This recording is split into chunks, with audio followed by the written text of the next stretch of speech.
El siguiente es un programa que cuenta con el patrocinio del Ministerio de las Culturas, las Artes y el Patrimonio y con el apoyo del Museo de la Memoria y los Derechos Humanos, la Corporación por la Paz Villa Grimaldi y el Centro de Memoria Londres 38.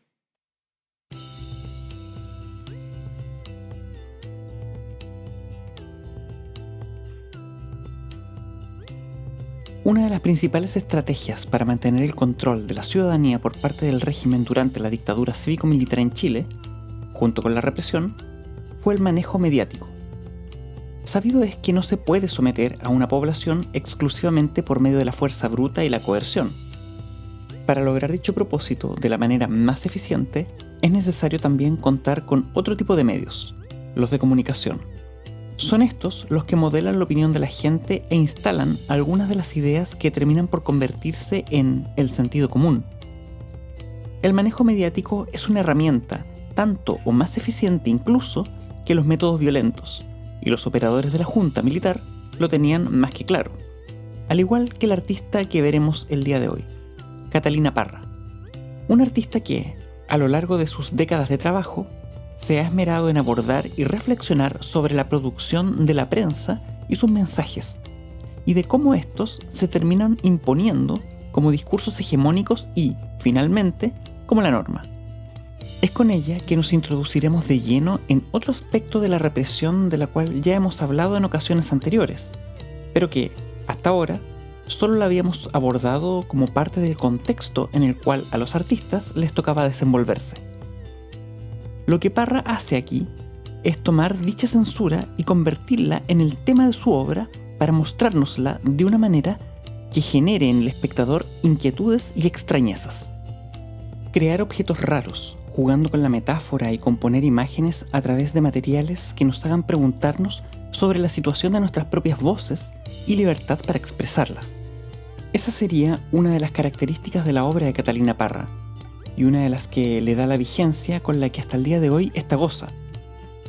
Acompáñenme en este recorrido por parte de la producción de un artista que supo cómo plasmar una realidad que disponía de todo para silenciar a sus ciudadanos, pero que, aún así, ella se las arregló para que su voz pudiera alzarse de forma crítica por sobre ese silencioso desierto llamado el Chile de la dictadura.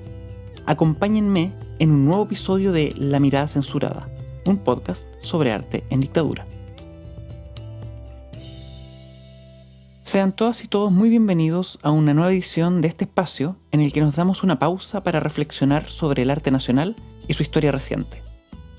Además de buscar comprender las implicancias políticas que las obras y sus autores pudieron tener en su momento.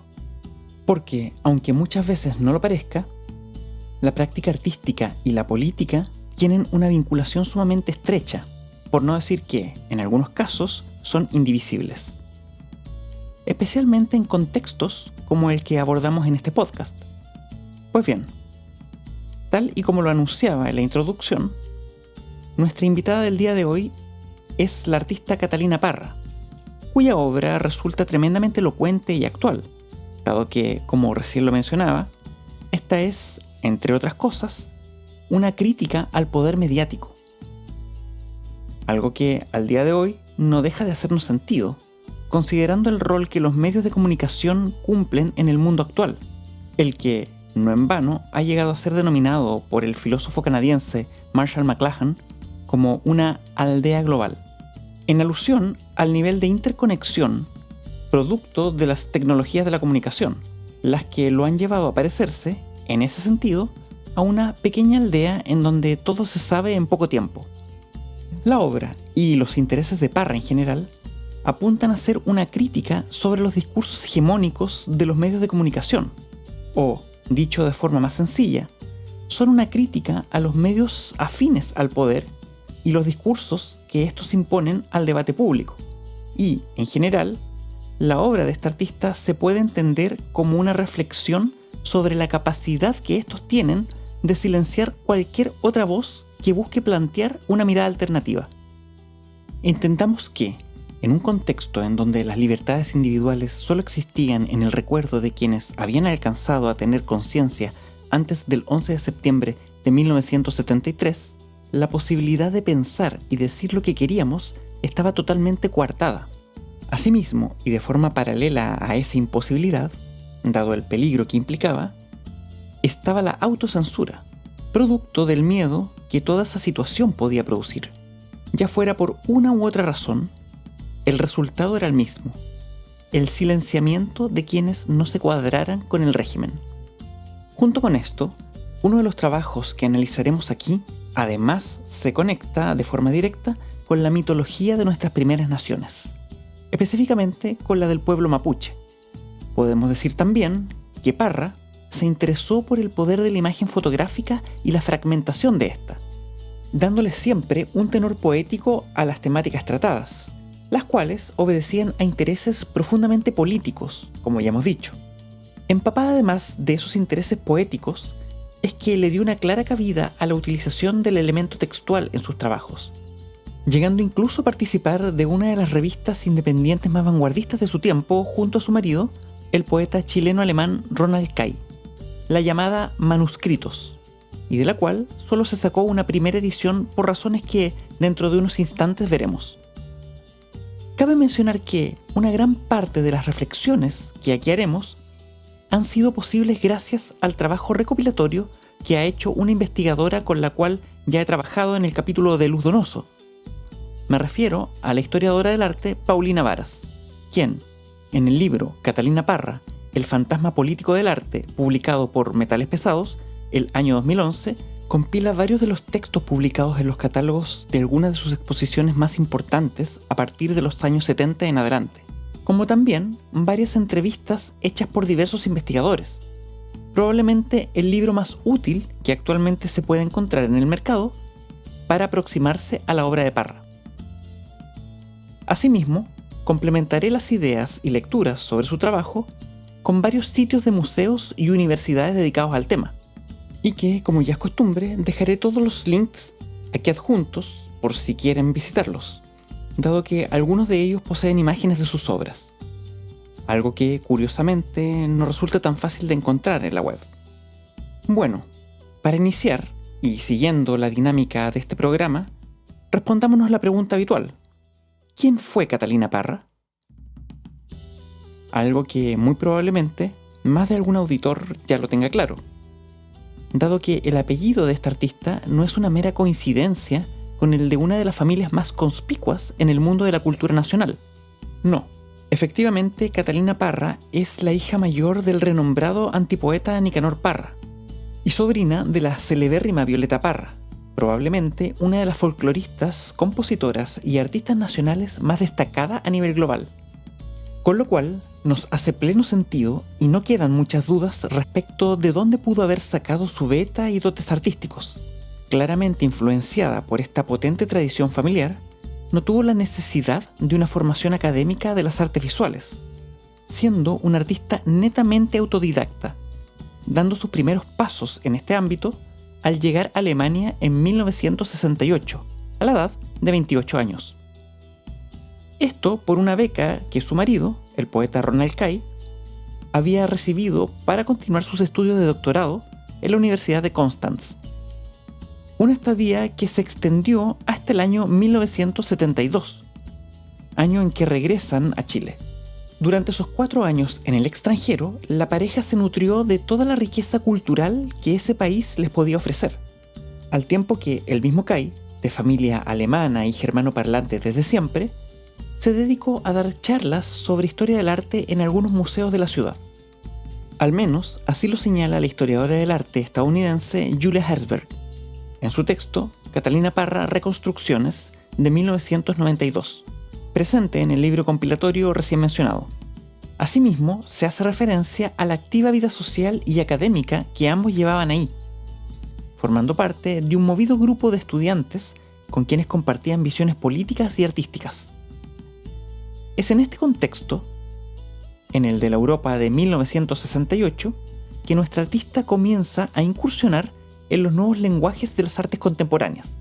Y ya, para finales de su estadía, hacia octubre y noviembre del año 1971, realiza su primera muestra personal, aunque no será esta la más importante, ni de la que nos encargaremos de abordar aquí.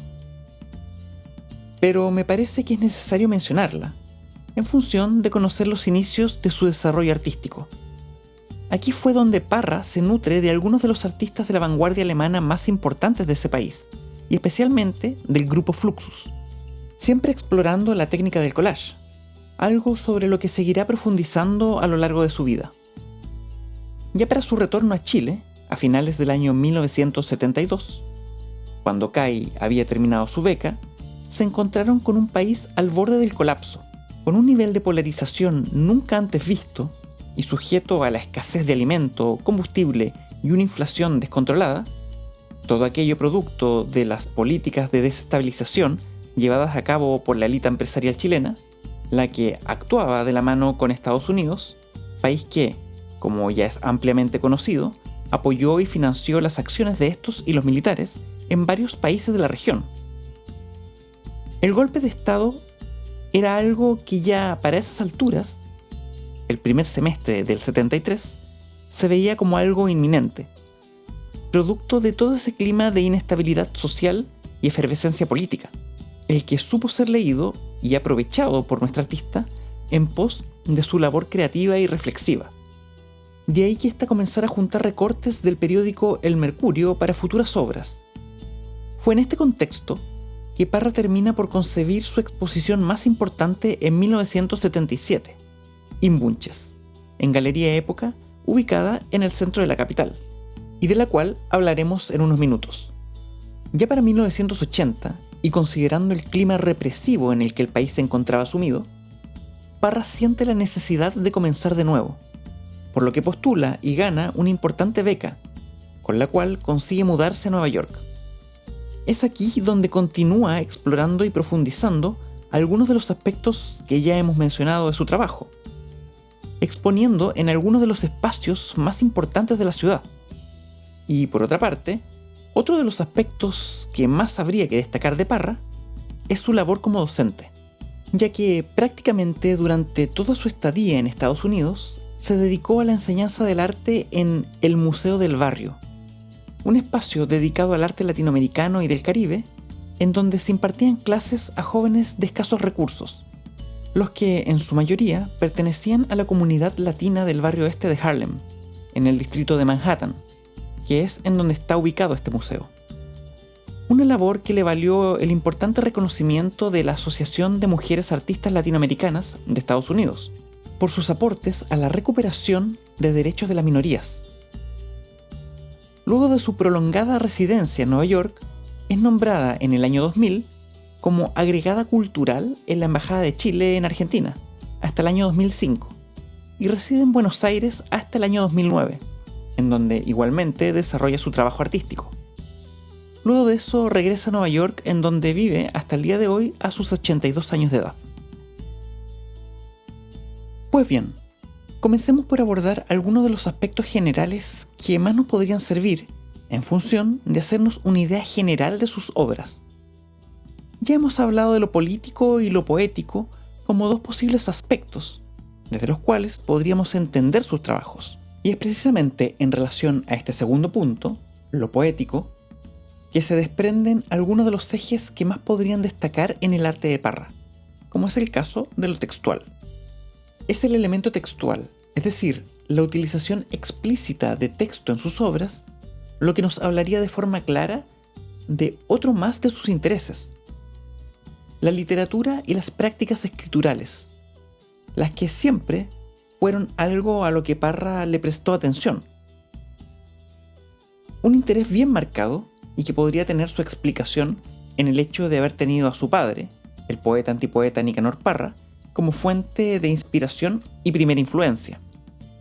Y si a eso le agregamos su círculo más próximo, el que estaba compuesto por gente toda del mundo de las letras, entre los que se encontraban al ya mencionado Ronald Kay, al poeta Raúl Zurita, el poeta Enrique Lin, y la profesora de literatura y crítica de arte Adriana Valdés, por solo mencionar algunos, podremos entender el grado de influencia que las artes literarias tuvieron en su formación como artista visual.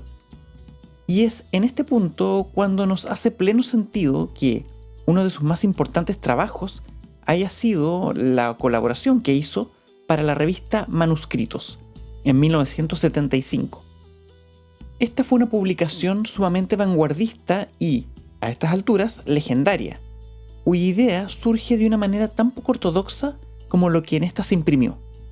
Tal y como lo cuenta un interesante artículo escrito por Roberto Cariaga y publicado en la web del Centro para las Humanidades de la Universidad Diego Portales, y del que les dejo el link en la descripción por si quieren visitar. En este se cuenta que, mientras iban en un auto en movimiento, en el que viajaban ella, su padre Nicanor, su marido Ronald y el escritor y ensayista Christian Huneeus, este último dice: deberíamos hacer una revista del centro, en referencia al Centro de Estudios Humanísticos de la Facultad de Ciencias Físicas y Matemáticas de la Universidad de Chile, un espacio perteneciente a dicha facultad y creado en el año 1964 con el objetivo de orientar la formación humanística de los estudiantes de ingeniería. Un lugar que, dicho sea de paso, surge de una concepción de universidad bastante alejada de lo que hoy por hoy tenemos, dada la atomización y parcelación del conocimiento que existen hoy en día, y debido a lo cual a mucha gente le cuesta entender, sobre todo a algunos de los que hoy son estudiantes, de la importancia de la formación en áreas alejadas a su campo del conocimiento, y, sobre todo, de la importancia en la formación humanista de estudiantes de carreras científicas. Fue en esta publicación que Catalina participó como diseñadora de la misma, es decir, fue la encargada de toda la visualidad y de la diagramación. Una labor fundamental en una publicación en donde el cruce entre artes visuales y las literarias era uno de los atributos principales. Es importante destacar esta labor, debido a que, si bien aparece mencionada en el colofón final de la revista, no se le destaca de la misma manera que a sus compañeros hombres, los que figuran con sus currículums completos, mientras que Parra, según se nos cuenta en el mencionado artículo, brilla por su ausencia, algo que podrán constatar ustedes mismos si quieren echarle un vistazo al ejemplar digitalizado que en la descripción les dejo. En definitiva, ella fue la encargada de toda la estética por la que hasta el día de hoy se recuerda a esta publicación. Por su parte, su marido hizo de editor, mientras que Huneeus de director. Manuscritos podríamos considerarla como un antecedente a gran parte de sus trabajos que vendrían, todos vinculados a imágenes fragmentadas, haciendo uso de las técnicas del collage y del fotomontaje, algo patente en la revista. Esta fue sin duda toda una experiencia, la que influyó enormemente para el catálogo de su primera exposición importante, la que dentro de unos instantes veremos. Pero, ¿por qué menciono esto? De pronto, a quienes no estén familiarizados con las artes visuales, puede parecerles un dato menor y anecdótico, esto del catálogo de una exposición. Y puede ser que entiendan estos como un mero souvenir, pero no es tan así. Tenemos que entender que el catálogo dentro de las artes visuales cumple un rol fundamental para el estudio de estas, ya que, si lo pensamos bien, este es, junto con el material fotográfico y audiovisual, el único vestigio de estos eventos llamados exposiciones, los que tienen un inicio y un final muy acotado. Ojo, no de las obras, sino de las exposiciones, entendiendo estas como momentos particulares en donde un cúmulo de trabajos de un determinado artista confluyen en un tiempo y lugar. Es en los catálogos de las exposiciones en donde, en muchos casos, podemos encontrar información importante de las mismas, como también testimonios de los artistas o de artistas y críticos cercanos al artista que expone, lo cual es muy útil, porque nos da una mirada de sus pares y cercanos respecto de su obra, en un momento contemporáneo a ellos. Pues bien, ¿qué pasó con Manuscritos finalmente? No mucho, la verdad. Lamentablemente, todo se fue al tacho cuando la revista, más allá de los buenos comentarios que logró cosechar dentro del ambiente literario al poco tiempo de haber sido publicada, generó sorpresa y, derechamente, irritación en las autoridades de la universidad. Pero, ¿qué fue lo que causó tanta irritación? Uno podría decir lo revolucionario de sus contenidos y la forma en que se exponían, algo que, para las mentalidades militares, era inconcebible y subversivo, pero no. Fue el papel cuché. Sí, así como lo oyen, el papel couché. Y no precisamente porque este papel fuera una invención bolchevique que servía para mantener relaciones comerciales con el Kremlin.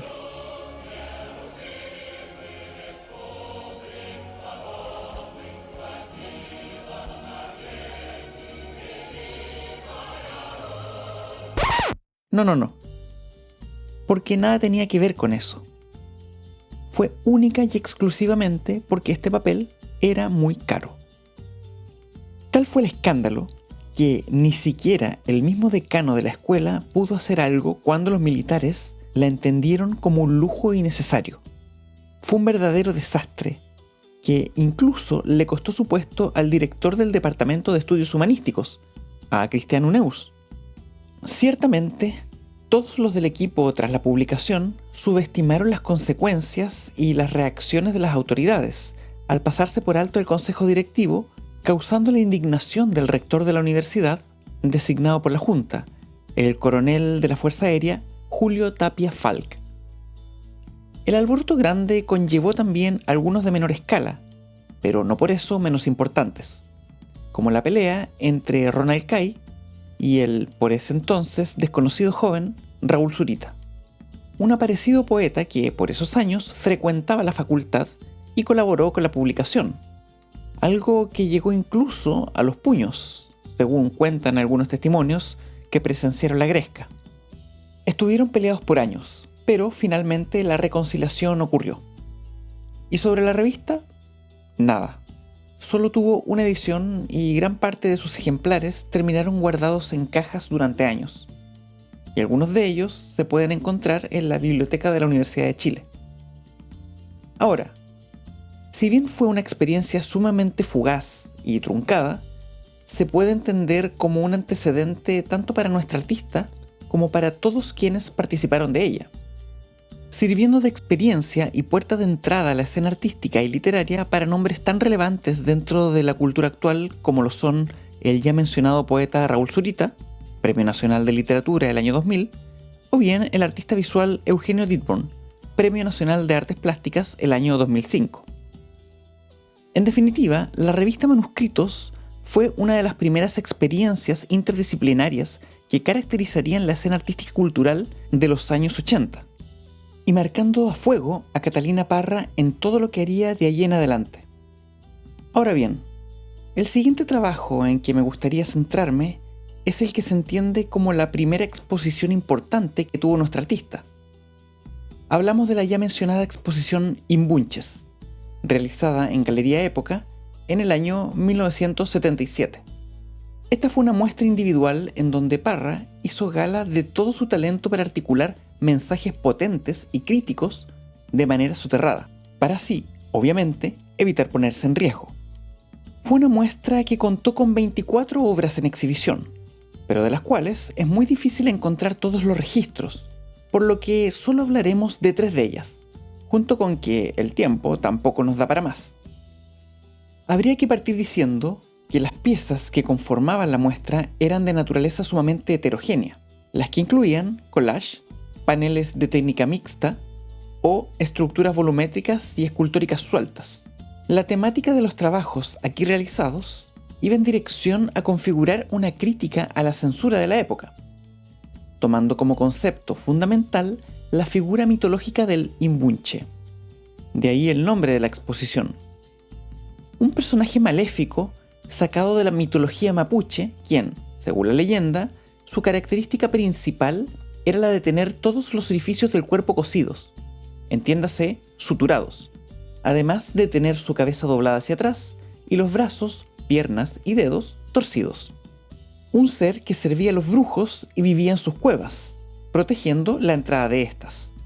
Y junto con eso, tenía también, paradójicamente, poderes videntes, con los cuales anunciaba las desgracias por venir.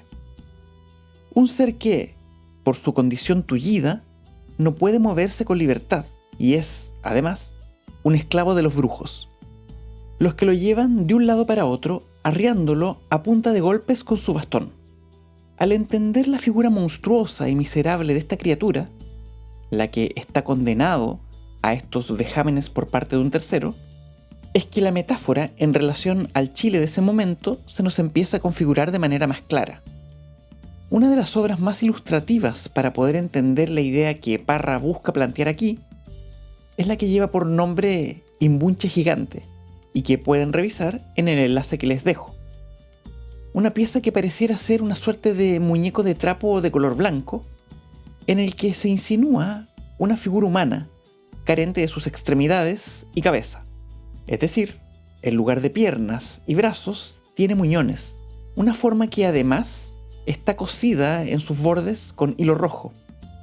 Y los muñones de las piernas muestran cada una un par de amarras en sus extremos. Un cuerpo cuyas dimensiones son 1,76 m de alto, 105 centímetros de ancho y 20 de grosor. Es decir, casi una escala humana en donde ese objeto estaba sobre una suerte de cortina, la cual colgaba de una varilla metálica, y estando sujeto a ella por medio de estas costuras rojas. En resumen, un cuerpo hecho de tela de algodón, cordones, cuerda, plástico y rellena de trapos, junto con la barra de metal de la que colgaba esa cortina a la cual estaba adherido. Es en este sentido que la idea de ese ser mitológico nos habla de nuestra propia incapacidad de liberarnos, dado el contexto represivo de la época. Individuos impotentes, incapaces de poder salir de nuestra condición vulnerada.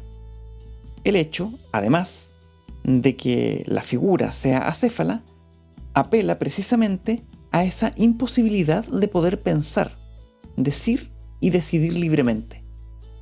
Como asimismo, el hecho de que no cuente con sus extremidades apelaría justamente a su incapacidad de poder ir a donde éste quiera y hacer lo que quiera. Otra pieza que componía la exposición, y de la cual me gustaría hablar, es la que llevaba por nombre Diario de Vida.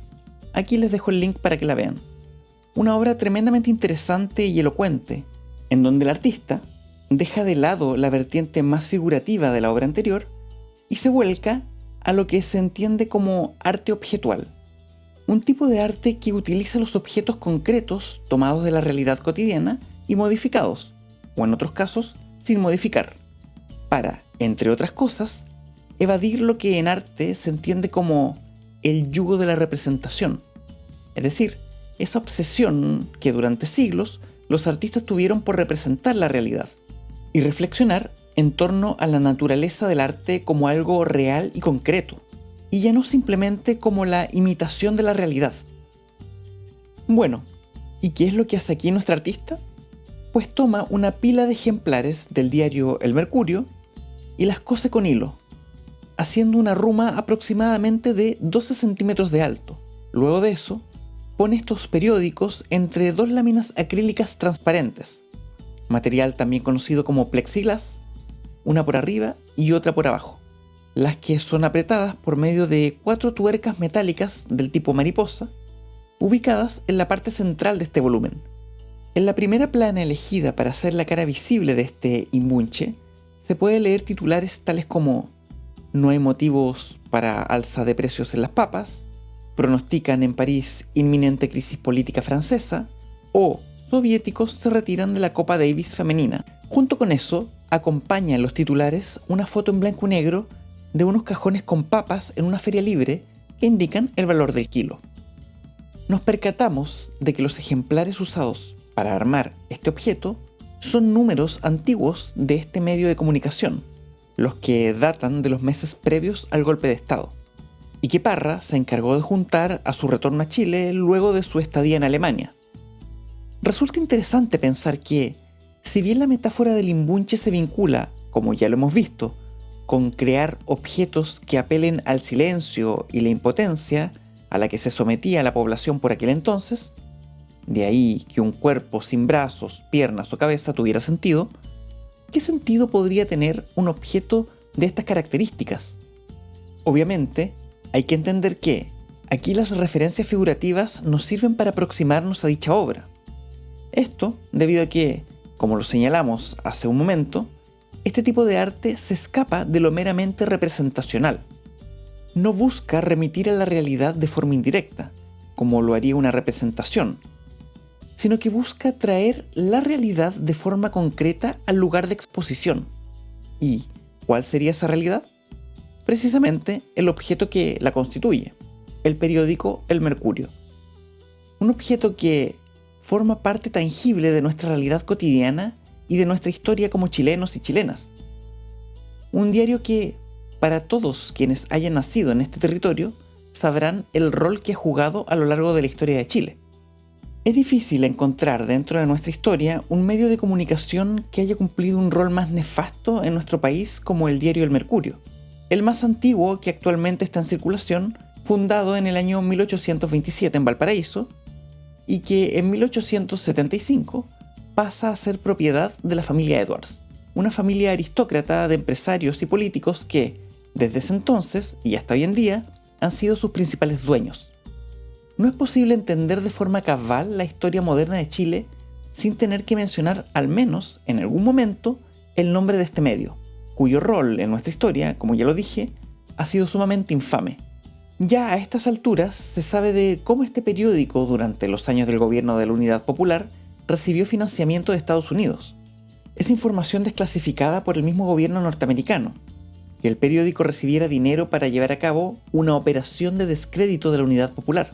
Obviamente no me voy a extender mucho más en este punto, pero considero importante mencionarlo en función de la obra de nuestra artista, la que tenía sumamente claro el papel que este periódico jugó en ese momento de la historia. Ahora, en caso de que quieran profundizar más sobre el tema, aquí les dejo un link del documental El diario de Agustín, de Ignacio Agüero, realizado el año 2008, en donde el director desarrolla de manera muy clara cuál fue la verdadera función que el Mercurio jugó en ese momento de la historia, la que estaba muy lejos de cualquier labor meramente informativa y, todavía más lejos, de los mínimos parámetros éticos de la práctica periodística. Un matutino que, solo después de aparecido el informe Rettig en 1991, comenzó a usar el concepto de detenido desaparecido, para reemplazar el que hasta ese momento usaban, presunto detenido desaparecido. En estos momentos, el presidente y el secretario de la Comisión Verdad y Reconciliación ponen en manos de su excelencia el presidente de la República el informe con sus conclusiones. Que ponía en duda la realidad de esas personas raptadas y asesinadas por el Estado. Una evidente inclinación política hacia el régimen impuesto por la dictadura cívico-militar. Algo que hasta el día de hoy mantiene como su sello distintivo, sesgando sus noticias en función de los intereses de la élite empresarial de nuestro país. Catalina Parra es plenamente consciente de todo aquello y se encarga de mostrarlo. Eso sí, de una manera un poco más encriptada que la pieza anterior. En este caso puntual, el de la obra Diario de Vida, Parra nos pone como elemento central de la reflexión visual el periódico El Mercurio, disponiéndolo prensado por estas dos placas de acrílico transparentes y perforados por estas 4 tuercas metálicas. Lo primero que habría que preguntarse al ver esta pieza es ¿por qué? Si el concepto central de las obras que aquí se presentan es el imbunche, en tanto un ser silenciado e impotente, se nos muestra un objeto que emite mensajes y, en definitiva, puede comunicar. Es decir, un medio de comunicación. Es decir, un periódico. Pues simplemente porque la voz del Mercurio era lo que podríamos llamar un mensaje silenciante, o sea, un tipo de voz que, por su condición hegemónica, era parte de todo un aparataje represivo que impedía que los medios independientes y, por supuesto, los ciudadanos de a pie pudieran expresarse libremente. Un periódico que servía como parte de estas políticas coercitivas y que el artista lo exhibe no casualmente, mostrando algunos titulares con alguna clara intención que iban más allá de simplemente querer informar. Recordemos los titulares que recién mencioné. Estos decían: no hay motivos para alzar los precios de las papas, pronostican en París inminente crisis política francesa y soviéticos se retiran de la Copa Davis femenina.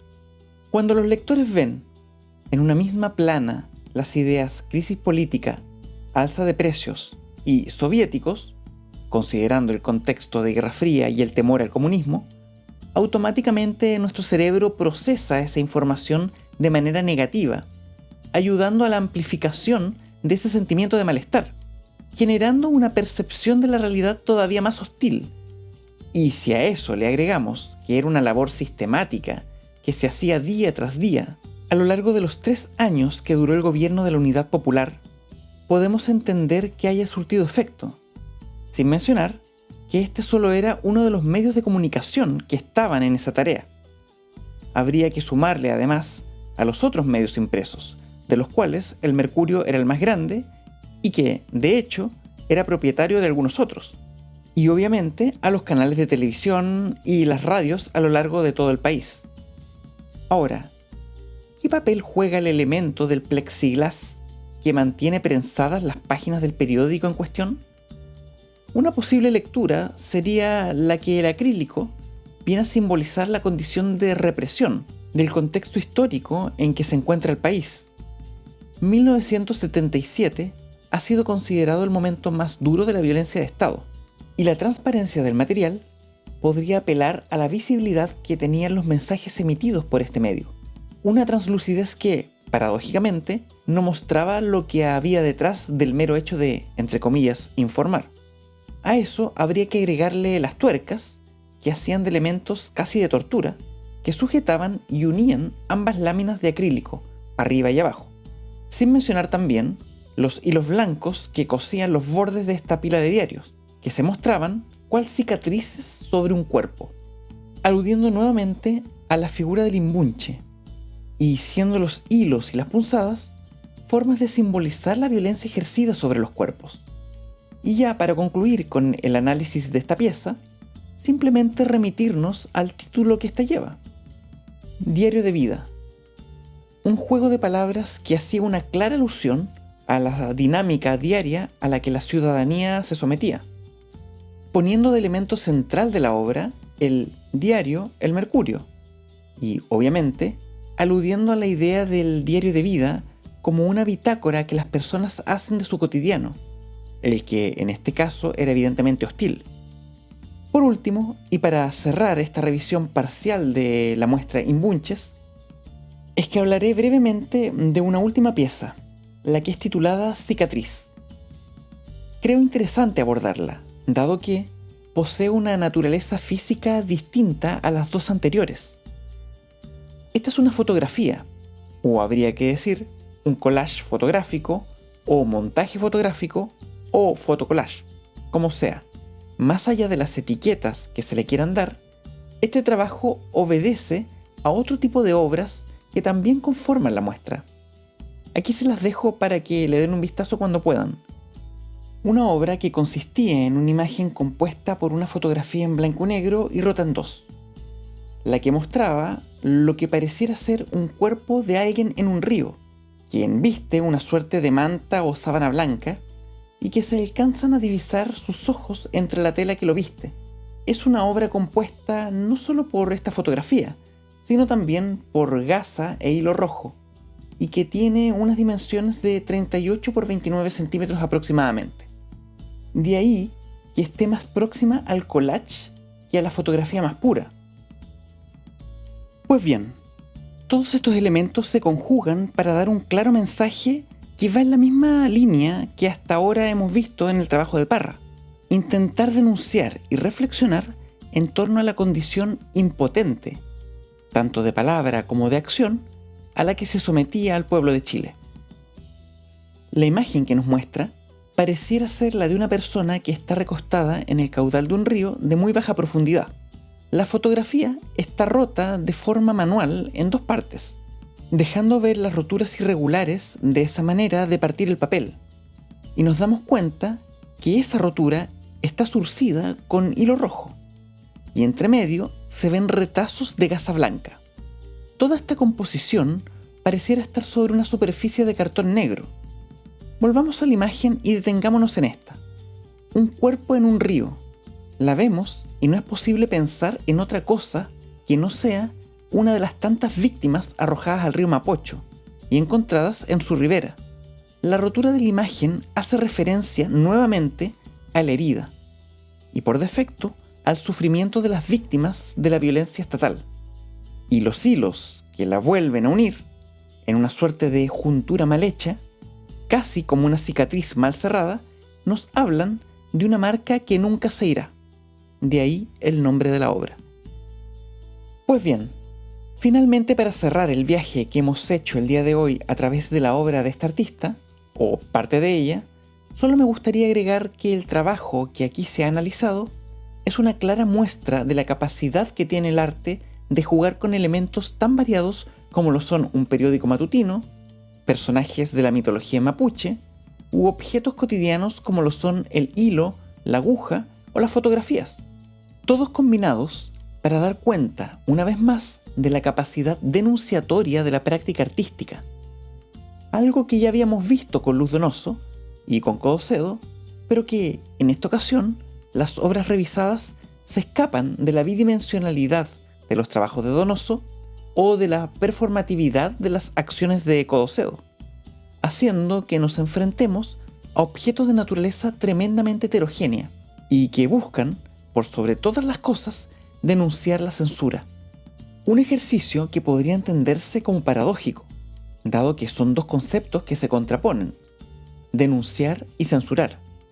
Una operación retórica que recibe el nombre de oxímoron. Junto con estas operaciones, el artista potencia sus obras dotándolas de algunos gestos que son claves. La rotura y la juntura, metáforas de la herida abierta y la cicatriz mal formada, metáforas de una sociedad truncada y parchada malamente. Se ha llegado a comparar el trabajo de Parra con el del mismísimo Dr. Frankenstein, quien, por medio de las mismas acciones, fragmentos corporales injertados por medio de costuras, crea su monstruo. Pero a diferencia del personaje ficticio, lo que aquí hace el artista no nos asusta, como diría el crítico de arte Ronald Christ en el texto escrito para el catálogo de esta exposición. El efecto buscado no va en la dirección del miedo, sino en enfrentarnos al dolor que nos produce la impotencia del que ha sido silenciado. Son estos oxímorones los que Parra presenta como su obra y los exhibe para remover la conciencia del espectador que se enfrenta a ellos. Es así que podríamos resumir el arte de Catalina Parra como una gran denuncia que se ha extendido por décadas, siempre consecuente con sus principios y valores, políticamente comprometidos con el aspecto social del arte y con el feminismo. Un artista que, sin duda, lleva con dignidad su apellido, el cual, en Chile, es sinónimo de cultura y genialidad. Bueno, esperando que el episodio de hoy haya sido de su agrado y les haya servido para introducirse a la producción de esta gran creadora, es que me despido hasta una próxima ocasión, en otra edición de La Mirada Censurada. Un gran abrazo y que estén muy bien.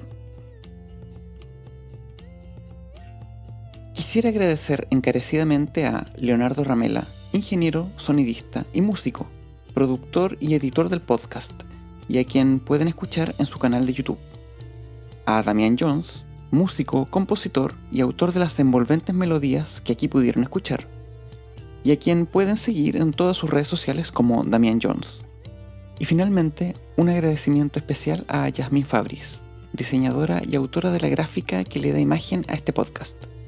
Sin su ayuda, este proyecto no habría sido posible. Por todo ello, mil gracias. Y recuerden que me pueden seguir en Instagram, Facebook y Twitter como La Mirada Censurada para enterarse de los próximos episodios.